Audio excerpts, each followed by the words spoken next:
नमस्कार जी, कैसे हो आप सभी। विनोद कर्ण जी के ऐप पर आपका स्वागत है। और आज हम 10 सितंबर 2020 की महत्वपूर्ण कर्ण जी के पढ़ेंगे। और हमारी इस वीडियो का आज का पहला क्वेश्चन है, किस राज्य सरकार ने 10 हफ्ते 10 बजे 10 मिनट नामक अभियान है वो शुरू किया है। किस राज्य सरकार ने 10 हफ्ते 10 बजे 10 मिनट नामक जो अभियान है वो शुरू किया है। इसका आंसर होगा नई दिल्ली। किस राज्य सरकार के द्वारा शुरू किया गया भाई? नई दिल्ली के द्वारा। और जो इसका प्रमुख उद्देश्य है, इसका प्रमुख उद्देश्य क्या है भाई? डेंगू की जो बीमारी है उसके प्रति लोगों को जागरूक करने के लिए, डेंगू की बीमारी के प्रति लोगों को जागरूक करने के लिए 10 हफ्ते 10 बजे 10 मिनट का जो दूसरा संस्करण है वो शुरू किया गया भाई। इसका जो पहला संस्करण है वो 2019 में शुरू किया गया था। और इसके दूसरे संस्करण का जो उद्घाटन है वो अरविंद केजरीवाल जी के द्वारा अपने घर से सफाई अभियान है उसको शुरू करके किया गया भाई।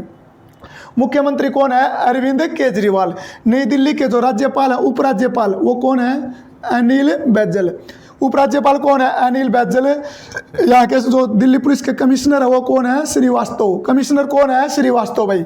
नई दिल्ली में 70 विधानसभा सीट हैं, 7 लोकसभा की सीट हैं और 3 राज्यसभा की सीट हैं भाई। इसके अलावा भी नई दिल्ली सरकार ने काफ़ी योजनाएं शुरू कर रखी हैं जो आपके एग्जाम के लिए इम्पोर्टेंट है। अगर ये पूछ लें कोरोना के दौरान घर घर राशन योजना, कोरोना के दौरान घर घर राशन योजना किसने शुरू किया? नई दिल्ली सरकार ने। दूसरा है पौधे लगाओ पर्यावरण बचाओ, पौधे लगाओ पर्यावरण बचाओ जो अभियान है वो भी किसने शुरू किया? नई दिल्ली सरकार ने। अगला भाई ऑपरेशन शील्ड है। सरकारी जो सुविधा है उनका फ़ायदा आम नागरिक तक पहुंचाने के लिए जो ऑपरेशन शील्ड है इसकी शुरुआत भी किसने की? नई दिल्ली सरकार ने भाई। और अगला पॉइंट है, इंपॉर्टेंट है भाई, ये हैप्पीनेस कार्यक्रम भाई। स्कूली छात्रों का जो पढ़ाई का बोझ है उसको कम करने के लिए किस राज्य सरकार ने स्कूलों में हैप्पीनेस कार्यक्रम शुरू कर रखा है भाई? नई दिल्ली ने। जब डोनाल्ड ट्रंप जी भारत आए थे तो उनकी पत्नी है वो इस कार्यक्रम को देखने के लिए जो वहाँ के सरकारी स्कूल थे उनका भी दौरा किया था भाई। तो ये 5 योजनाएं आप इनको याद कर लेना भाई। किससे संबंधित है ये? नई दिल्ली से। भारत का पहला प्लाज्मा बैंक कहाँ पे? दिल्ली में। अपनी तरह का पहला सिग्नेचर पुल भी कहाँ पे? नई दिल्ली में भाई। अगला क्वेश्चन है, हाल ही में आए समुद्री तूफान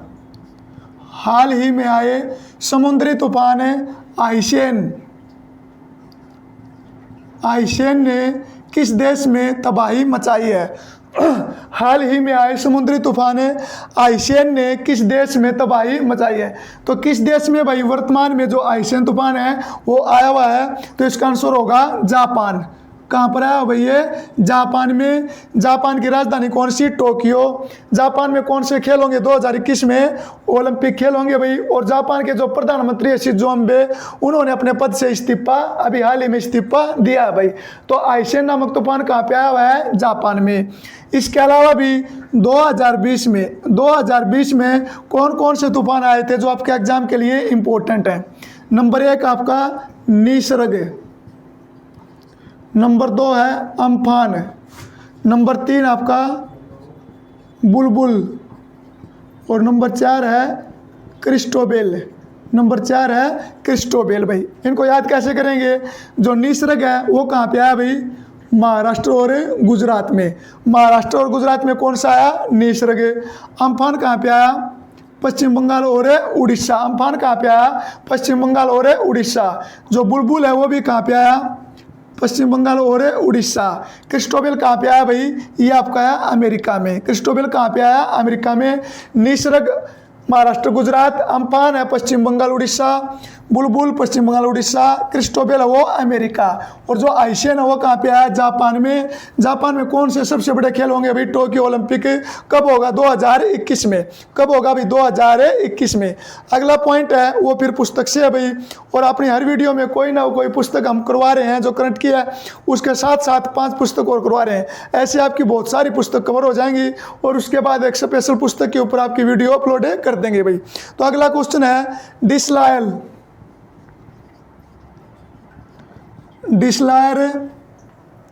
ए मेमोरियर। डिसलायर ए मेमोरियर नामक पुस्तक है, ये किसके द्वारा लिखी गई है। डिसलायर ए मेमोरियर नामक पुस्तक किसके द्वारा लिखी गई है भाई, किसके द्वारा लिखी गई, माइकल कोहेन के द्वारा इस पुस्तक को लिखा गया भाई। और ये पुस्तक बहुत ज़्यादा चर्चा में आई है। जो माइकल कोहेन है, ये अमेरिका के जो राष्ट्रपति हैं डोनाल्ड ट्रंप, उनके ये पर्सनल जो थे वो वकील थे भाई, और इनके द्वारा इस पुस्तक को लॉन्च किया गया है, जिसके अंदर दर्शाया गया है कि डोनाल्ड ट्रंप है वो जो नक्सलवादी है, मतलब सॉरी, जो अमेरिका में चल रहा है रंगभेदी, तो जो काले लोग हैं उनसे बहुत ज़्यादा नफरत करते हैं। और उसने अपनी नफरत दर्शाने के लिए जब बराक ओबामा अमेरिका के राष्ट्रपति बने थे, तो उनकी हमशक्ल था, उसको अपना पीएन नियुक्त किया था भी डोनाल्ड ट्रंप के द्वारा। तो इस पुस्तक के अंदर दिखाया गया है कि रंगभेद के खिलाफ है, जो रंगभेद है, जो मतलब काले लोग हैं, उनके प्रति डोनाल्ड ट्रंप के मन में कितनी नफरत है भाई। इलेक्शन से पहले इस पुस्तक को रिलीज किया गया है, और अमेरिका में काफ़ी इसके ऊपर बवाल मचा हुआ है भाई। डिसलायर ए मेमोरियर किसके द्वारा लिखी गई, माइकल कोहेन के द्वारा। इसके अलावा हमको कौन सी पुस्तक और याद करनी है वो देखो। पहली है क्रिकेट द्रोणा। पहली कौन सी है, क्रिकेट द्रोणा भी। सचिन तेंदुलकर, राहुल द्रविड़, सौरव गांगुली जो इनके कोच थे, जिनके द्वारा इनको तराशा गया, तो उसी कोच के ऊपर इस पुस्तक को लिखा गया अभी, क्रिकेट द्रोणा। और ये किसके द्वारा लिखी गई, अरुण बस के द्वारा। किसके द्वारा लिखी गई, अरुण बेस के द्वारा इस पुस्तक को लिखा गया, या अरुण वासु कह दो, अरुण वासु के द्वारा इस पुस्तक को लिखा गया अभी, क्रिकेट द्रोणा भाई। उसके बाद नंबर 2 आपकी सूरज कदे मर्दानी, वेरी इंपॉर्टेंट है भाई। सूरज कदे मर्दानी किसके द्वारा लिखी गई, बलदेव सिंह। सूरज कदे मर्दानी किसके द्वारा लिखी गई, बलदेव सिंह। अगली है भाई द एंड गेम। तो द एंड गेम है, यह पुस्तक किसके द्वारा लिखी गई, Hussain Zaidi. The end game पुस्तक किसके द्वारा लिखी गई, हुसैन जैदी के द्वारा इस पुस्तक को लिखा गया भाई। डिसलायर ए मेमोरियल किसके द्वारा, माइकल कोहेन, वेरी इंपॉर्टेंट है। क्रिकेट द्रोणा किसके द्वारा, Arun Vasu. Sooraj Kadi Mardani, Baldev Singh. The end game किसके द्वारा लिखी गई भाई, हुसैन जैदी के द्वारा इस पुस्तक को लिखा गया। अगला क्वेश्चन है भाई, हाल ही में किस राज्य सरकार ने प्रशासनिक अधिकारियों के लिए सेपेरो नामक एक पोर्टल है वो लॉन्च किया है। हाल ही में किस राज्य सरकार ने प्रशासनिक अधिकारियों के लिए सेपेरो नामक एक पोर्टल है वो लॉन्च किया है भाई। तो इसका राइट आंसर होगा जम्मू कश्मीर भाई। और इस पोर्टल को किसने लॉन्च किया है, मनोज सिन्हा। लॉन्च किसने किया, मनोज सिन्हा। और जो मनोज सिन्हा है ये वर्तमान में जम्मू कश्मीर के उपराज्यपाल है। मनोज सिन्हा वर्तमान में जम्मू कश्मीर के उप राज्यपाल है भाई। जम्मू कश्मीर से आपके एग्जाम के लिए दूसरे पॉइंट कौन कौन से बनेंगे, एक न्यायाधीश है उसका नाम याद रखना आप, रजनीश ओसवाल भाई। धारा 370 हटने के बाद संविधान में शपथ लेने वाले जम्मू कश्मीर के पहले न्यायाधीश बने हैं भाई। जम्मू कश्मीर के न्यायिक इतिहास में धारा 370 हटने के बाद जो पहले न्यायाधीश बने हैं जिसने संविधान में शपथ ली है वो कौन है, रजनीश ओसवाल भाई। दूसरा अभी 4-5 दिन पहले जम्मू कश्मीर ने एक विधेयक पास किया अभी, और इसके अनुसार अपनी जो नई राजकीय भाषा है वो किस किस को मानना है, तो नई राजकीय भाषा मानना है अभी हिंदी और डोगरी। अब इसको मिलाकर जम्मू कश्मीर की 5 राजकीय भाषा होगी भाई, हिंदी, डोगरी, कश्मीरी, इंग्लिश और उर्दू। हिंदी, डोगरी, कश्मीर, इंग्लिश और उर्दू। और कुछ दिन पहले जो जम्मू कश्मीर बैंक है इसका नया एमडी नियुक्त किया गया था भाई, किसको, जुबैर इकबाल को। जुबैर इकबाल को जम्मू कश्मीर का नया एमडी नियुक्त किया गया। अभी जम्मू कश्मीर बैंक का नया एमडी नियुक्त किया गया। अगला जो पॉइंट है भाई, वर्तमान में जम्मू कश्मीर की जो मुख्य न्यायाधीश है वो कौन है? गीता मित्तल। वर्तमान में जम्मू कश्मीर की मुख्य न्यायाधीश कौन है भाई? गीता मित्तल। और यहाँ पर एक चौक था जिसको सिटी चौक बोलते थे, एक बहुत ही ऐतिहासिक चौक है भाई, उसका नाम बदलकर क्या कर दिया? भारत माता चौक। क्या कर दिया भाई? भारत माता चौक। अगला क्वेश्चन है भाई, हाल ही में केंद्र सरकार के द्वारा पढ़ना लिखना अभियान, हाल ही में केंद्र सरकार के द्वारा पढ़ना लिखना अभियान की शुरुआत किस तारीख को की गई? पढ़ना लिखना अभियान की शुरुआत है वो किस तारीख को की गई? तो इसका आंसर होगा 8 सितंबर। अंतर्राष्ट्रीय साक्षरता दिवस के ऊपर केंद्र सरकार के द्वारा पढ़ना लिखना अभियान की शुरुआत की गई है और अपना एक लक्ष्य निर्धारित किया है कि हम 2030 तक भारत में 100% साक्षरता दर ला देंगे भाई। 2030 तक भारत में 100% साक्षरता है वो पूरा कर देंगे। किस वर्ष तक? 2030 तक। किस अभियान के तहत? पढ़ना लिखना अभियान। किसने शुरू किया? रमेश पोखरियाल ने किया, जो हमारे शिक्षा मंत्री हैं भाई। कब शुरू किया? 8 सितंबर को। इसके अलावा भी अगर ये पूछ ले पढ़ना लिखना अभियान का जो लक्ष्य वर्ष है वो कौन सा है? 2030। इसके अलावा 4-5 और लक्ष्य वर्ष है जो आपके एग्जाम के लिए इंपॉर्टेंट है, वो भी आप याद कर लेना। अगर ये पूछ ले घर घर पानी है वो कब तक पहुंचाने का लक्ष्य रखा गया भाई? घर घर पानी तो कब तक? 2024 तक। 2024। पानी तो सबके घर में है भाई, लेकिन घर घर स्वच्छ पानी पहुंचाने का लक्ष्य है वो 2024 तक है। अगला याद रखना, 100 नए एयरपोर्ट, ये भी कब तक? 2024 तक। पानी भी बंदे को 24 घंटे चाहिए और एयरपोर्ट भी आने जाने के लिए जो हवाई जहाज है वो भी 24 घंटे चाहिए। दोनों का जो लक्ष्य वर्ष हो क्या भाई? 2024 है। नंबर 3 है भाई, दूध उत्पादन को दुगना करना। जो दूध उत्पादन की क्षमता है उसको बढ़ाकर दुगना करना, इसका लक्ष्य वर्ष कौन सा है? 2025 है। 2025 भाई। और टीबी मुक्त भारत है, इसका लक्ष्य भी कितना है? 2025 है। टीबी मुक्त का लक्ष्य वो भी कितना भी? 2025 है। एक और क्वेश्चन याद रखना आपके एग्जाम के लिए इंपॉर्टेंट है भाई। अभी जो केंद्र सरकार है वो किसानों के लिए 3 अध्यादेश लेके आ रही है और इसका बहुत ज़्यादा विद्रोह हो रहा है भाई। तो अगर ये पूछ ले किसानों की आय दोगुनी करने का लक्ष्य है वो किस वर्ष तक है? किसानों की आय दोगुनी करने का लक्ष्य किस वर्ष तक है भाई? 2022 तक। 2022 तक है। और लेटेस्ट जो क्वेश्चन है वो कौन सा है? पढ़ना लिखना अभियान का जो लक्षित वर्ष है वो कौन सा है भाई? 2030 तक है। अभियान को कब शुरू किया? अंतर्राष्ट्रीय साक्षरता दिवस के ऊपर 8 सितंबर को इस अभियान को शुरू किया गया भाई। अगला क्वेश्चन है, मोस्ट इंपॉर्टेंट क्वेश्चन है भाई, 2021 के लिए 2021 के नोबल शांति के नोबेल पुरस्कार के लिए किसे नामित किया गया है? 2021 के शांति के नोबेल पुरस्कार के लिए किसे नामित किया गया है? किसको किया गया है भाई? काफी चर्चित चेहरा है डोनाल्ड ट्रंप भाई। डोनाल्ड ट्रंप को 2021 के शांति के नोबेल पुरस्कार के लिए चुना गया है। इसके नाम के ऊपर दुनिया में अलग अलग तरह की प्रतिक्रियाएं आ रही हैं भाई, लेकिन जो कमेटी के द्वारा इसको चुनने का जो रीजन बताया गया है कि इसको नोबेल पुरस्कार शांति के क्षेत्र का क्यों दिया जाएगा भाई, क्योंकि डोनाल्ड ट्रंप के प्रयासों से ही पहली बार इजराइल और संयुक्त अरब अमीरात में एक समझौता हुआ भाई, एक ऐतिहासिक समझौता। उसी को देखते हुए और इन्होंने उत्तर कोरिया के जो शासक हैं उनके साथ भी मुलाकात की, शांति के क्षेत्र में भी कदम बढ़ाया भाई। और इराक के साथ जो हवाई दुर्घटना हुई थी, इन्होंने वहाँ के कमांडर को मार दिया था, लेकिन उसके बाद भी शांति के प्रयास किए। इसलिए इसको देखते हुए जो नोबेल की जो जूरी है तो उसने 2021 का शांति का नोबेल पुरस्कार है वो किसे देने की घोषणा की है? डोनाल्ड ट्रंप को भाई। इससे पहले 2019 का जो नोबेल पुरस्कार है वो किसे दिया गया था? अबी अहमद। 2019 का शांति का नोबेल पुरस्कार किसे दिया गया? अबी अहमद, जो इथोपिया देश के प्रधानमंत्री हैं। 2020 के नोबेल पुरस्कार के लिए किसे नामित किया गया भाई?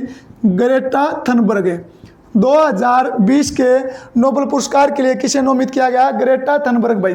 3 क्वेश्चन याद रखना, तीनों इंपॉर्टेंट है भाई। एक तो आपके पूछ लेंगे 2021 के शांति के नोबेल पुरस्कार के लिए, इसके अलावा ये पूछ लें 2019 का इंदिरा गांधी शांति पुरस्कार, 2019 का इंदिरा गांधी शांति पुरस्कार जिसके नाम की घोषणा 1-2 दिन पहले की गई है, तो ये किसे दिया जाएगा भाई?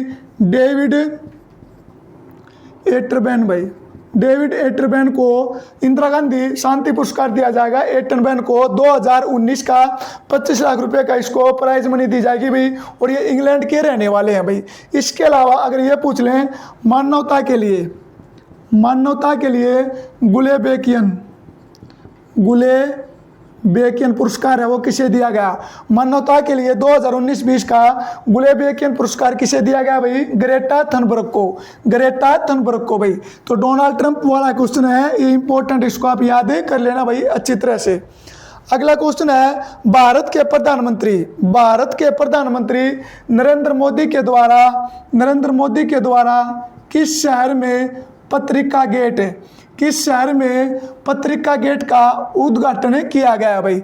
जैसे इंडिया गेट है वैसे ही एक शहर में पत्रकारिता को समर्पित पत्रिका गेट का उद्घाटन किया गया नरेंद्र मोदी जी के द्वारा। और ये कहाँ पे किया गया भाई? जयपुर। कहाँ पे किया गया? जयपुर भाई। जो राजस्थान की राजधानी है जयपुर, वहीं पर नरेंद्र मोदी जी के द्वारा पत्रिका गेट का उद्घाटन किया गया भाई। और इस अवसर पर नरेंद्र मोदी के द्वारा 2 पुस्तकों का वो विमोचन किया गया भाई। कौन कौन सी 2 पुस्तक हैं? एक पुस्तक का नाम है संवाद उपनिषद भाई। दूसरी आपकी अक्षर यात्रा भाई। संवाद उपनिषद और अक्षर यात्रा, इन दोनों पुस्तक को लिखा किसके द्वारा गया? गुलाब कोठारी के द्वारा इसको लिखा गया भाई। और इसका विमोचन किसने किया? नरेंद्र मोदी के द्वारा। जो गुलाब कोठारी हैं ये वर्तमान में राजस्थान पत्रिका है, उसके मालिक हैं भाई ये गुलाब कोठारी भाई। अब राजस्थान का जिक्र है तो राजस्थान से संबंधित आप 3-4 क्वेश्चन याद रखना भाई। एक तो याद रखना 2019 मिस इंडिया किसे चुना गया था? सुमन राव। 2019 मिस इंडिया किसे चुना गया? सुमन राव को चुना गया भाई। मिस वर्ल्ड में भारत का इसने प्रतिनिधित्व किया, लेकिन इसको खिताब नहीं मिल पाया भाई। दूसरा नाम याद रखना आप मनीषा कुलश्रेष्ठ भाई। मनीषा कुलश्रेष्ठ ये भी राजस्थान की रहने वाली है, और इनको 28वां साहित्य का जो बिहारी पुरस्कार है वो प्रदान किया गया भाई। मनीषा कुलश्रेष्ठ को 28वां बिहारी पुरस्कार से सम्मानित किया गया। तीसरा जो आपको याद रखना है ओम प्रकाश बिड़ला भाई। ओम प्रकाश बिड़ला है, ये भी राजस्थान से संबंधित हैं, और ये वर्तमान में 17वीं लोकसभा के अध्यक्ष हैं भाई। 17वीं लोकसभा के अध्यक्ष हैं कौन है? ओम प्रकाश बिड़ला भाई। कहाँ से सांसद है? कोटा बूंदी से ये सांसद है भाई। इसके अलावा अगर ये पूछ लें किस राज्य सरकार ने अपने स्कूली पाठ्यक्रम में कमांडर अभिनंदन शौर्य गाथा को शामिल किया है? कैप्टन अभिनंदन शौर्य गाथा को शामिल किया है, तो इसका आंसर क्या होगा भी? राजस्थान ने अपने स्कूली पाठ्यक्रम में कमांडर अभिनंदन की जो शौर्य गाथा थी उसको शामिल किया है भाई। इसके अलावा भी जो जयपुर शहर को तीसरी बार यूनेस्को की जो धरोहर सूची है उसके अंदर शामिल किया गया भाई। जयपुर को तीसरी बार यूनेस्को की धरोहर सूची में शामिल किया गया। इससे पहले जंतर मंतर और जो किला है यहाँ पर उस किले को शामिल किया गया था भाई। आमेर का किला और जंतर मंतर को शामिल किया गया था। और इसके बाद तीसरी बार जो जयपुर की 4 दीवारी है जिसको तारकोट बोलते हैं उसको शामिल किया गया भाई। तो इन क्वेश्चनों को भी आप याद कर लेना। अगला क्वेश्चन है भाई, लास्ट क्वेश्चन अपना, हाल ही में अंतर्राष्ट्रीय क्रिकेट में 100 गोल करने वाला विश्व का दूसरा फुटबॉल खिलाड़ी कौन बना है? हाल ही में 100 गोल करने वाला विश्व का दूसरा फुटबॉल खिलाड़ी कौन बना है? तो इसका आंसर होगा भाई क्रिस्टियानो रोनाल्डो है, वो 100 गोल करने वाला विश्व का दूसरा खिलाड़ी बन गया भाई। और ये किस देश के रहने वाले हैं? पुर्तगाल के। ये दूसरे नंबर पे आया भाई। अगर ये पूछ लें विश्व में अंतर्राष्ट्रीय स्तर पर जो सबसे ज़्यादा गोल है वो किस खिलाड़ी ने किए हैं भाई? अली देई, उसका नाम है अली देई भाई, जिसके द्वारा कुल 109 गोल किए गए हैं भाई। और ये पूरे विश्व में पहले नंबर पे हैं। और अली देई है वो किस देश के रहने वाले हैं भाई? वो ईरान के रहने वाले हैं। और ये जो सूची जारी हुई है इसके अंदर जो 10वां स्थान है, 10वें स्थान पर भारत के खिलाड़ी हैं भाई, जिसका नाम है सुनील छेत्री। सुनील छेत्री हैं, वो कौन से नंबर पे हैं? 10वें नंबर पर। सुनील छेत्री ने कितने गोल किए हैं भाई? 72 गोल। सुनील छेत्री ने कितने गोल किए हैं? 72 गोल किए हैं भाई। 2022 का जो फीफा फुटबॉल कप है, 2022 का फीफा फुटबॉल कप है, ये कहाँ पे होगा? दोहा की राजधानी जो कतर है वहीं पे होगा अभी। 2022 का फीफा फुटबॉल कप है। अगर ये पूछ ले 2026 का फुटबॉल विश्व कप है वो कहाँ पे होगा? तो वो आपके 3 देशों में होगा, कनाडा, मैक्सिको और अमेरिका भाई। जो फीफा है, फीफा का मुख्यालय कहाँ पर है? ज्यूरिख। फीफा का मुख्यालय कहाँ पर है भाई? ज्यूरिख। तो ये थी आपकी आज की अपनी महत्वपूर्ण करंट जीके भाई। आज के लिए इतना ही। जय हिंद, जय भारत।